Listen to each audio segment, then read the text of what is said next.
Bursa Efek Indonesia memakai sistem perdagangan Jakarta Automated Trading System atau biasa disebut dengan JATS yang mempunyai fungsi untuk mengotomasi perdagangan efek secara real time berdasarkan time priority dan price priority atau biasa dianggap sebagai continuous auction atau lelang berkesinambungan selama waktu perdagangan.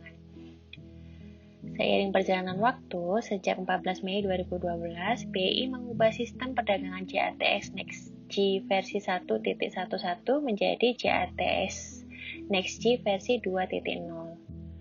Proses pelaksanaan transaksi adalah investor melakukan jual atau beli. Ada dua cara order, yaitu online trading dan traditional trading via broker. Pada online trading, investor tinggal memasukkan penawaran beli maupun jual dari gadget, laptop, atau device lainnya, dan order tersebut akan diteruskan ke sistem yang tersedia di anggota bursa sebelum diteruskan ke JATS.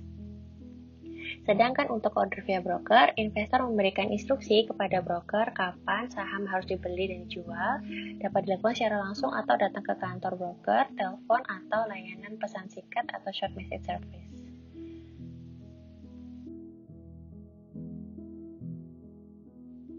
Anggota bursa melakukan verifikasi dan validasi setiap order yang masuk melalui sistem anggota bursa tersebut. Semua order yang masuk ke dalam sistem JATS bertemu dengan harga yang sesuai dan tercatat dalam sistem sebagai transaksi yang telah terjadi atau dan. Perusahaan efek anggota bursa akan memberikan konfirmasi kepada nasabah pada akhir hari bursa setelah order disampaikan atau diteruskan oleh nasabah berupa trade confirmation. Proses perdagangan saham di pasar modal melibatkan banyak pihak, diantaranya adalah Self-Regulatory Organization Pasar Modal, yaitu Bursa Efek Indonesia, Kustodian Sentral Efek Indonesia, dan Clearing Penjaminan Efek Indonesia sebagai regulator perdagangan efek di Indonesia. Dalam hal mempergunakan sistem atau sarana bursa, hanya boleh dilakukan oleh perusahaan efek anggota bursa yang telah memperoleh izin usaha dari OJK sebagai perantara pedagang efek dan telah memperoleh persetujuan keanggotaan bursa, yaitu Pasal 1 Angka 2 Undang-Undang Nomor 8 Tahun 1995 tentang Pasar Modal atau UPM. Selain itu, nasabah juga terlibat dalam transaksi dan juga ada Biro Administrasi Efek dan Lembaga Kastodian atau Bank Kastodian. Untuk proses penyelesaian atau settlement, investor akan mendapatkan hak-haknya setelah beberapa proses seperti clearing, pemindahan bukuan, dan lain-lain. Jika melakukan transaksi hari ini, maka hak kita akan terpenuhi 2 hari bursa setelahnya atau T+2 untuk pasar reguler dan T+0 untuk pasar tunai.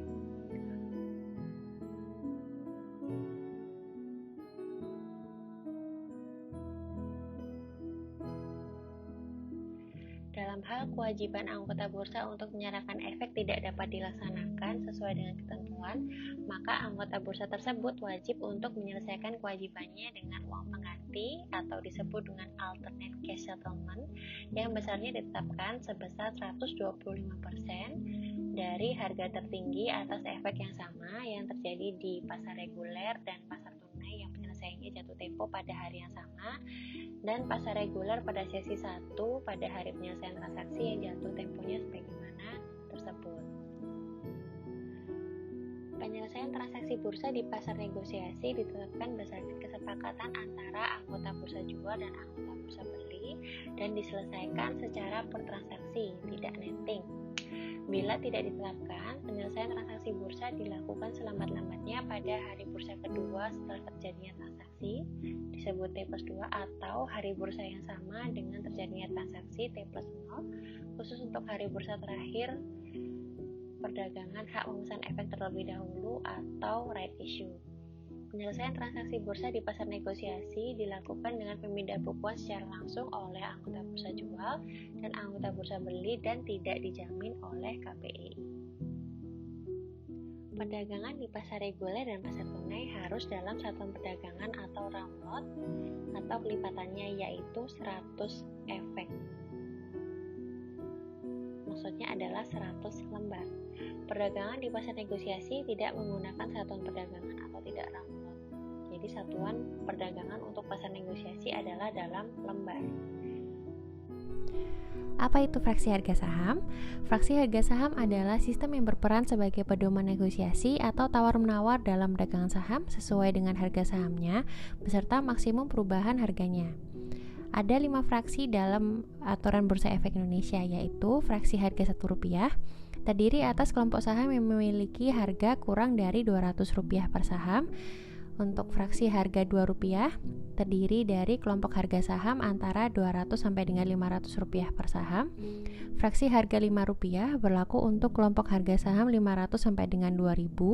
Fraksi harga Rp10 berlaku untuk saham seharga Rp2.000 sampai dengan Rp5.000 per saham. Fraksi harga Rp25 berlaku untuk saham di atas Rp5.000. Mengapa fraksi harga ini penting? Karena berhubungan dengan perubahan harga minimum dan maksimum yang sudah diatur oleh Bursa Efek Indonesia. Jika kamu salah memasukkan order tidak sesuai dengan fraksi harga saham yang sudah ditentukan, maka orderan akan otomatis ditolak oleh JATS atau Jakarta Automatic Trading System. Bagaimana cara kerja fraksi saham? Contoh, misalkan harga saham ABCD adalah 350 per lembar, maka harga saham ini termasuk fraksi kedua dengan perubahan harga Rp2. Jika harga saham naik, maka akan menjadi 352, 354, 356, dan seterusnya. Setiap tangga kenaikannya adalah kelipatan Rp2. Jika harga saham turun, maka akan menjadi 348, 346, 344, dan seterusnya. Turun setiap tangganya adalah kelipatan Rp2. Contoh kedua, harga saham WXYZ adalah 4.980 per lembar. Maka saham ini termasuk dalam kelompok fraksi 4 dengan perubahan harga Rp10. Jika harga saham naik, maka akan menjadi 4.980, 4.990, 5.000, 5.025. Mengapa tiba-tiba menjadi 5.025? Karena untuk harga fraksi di atas 5.000 adalah perubahan harganya per tangga adalah Rp25.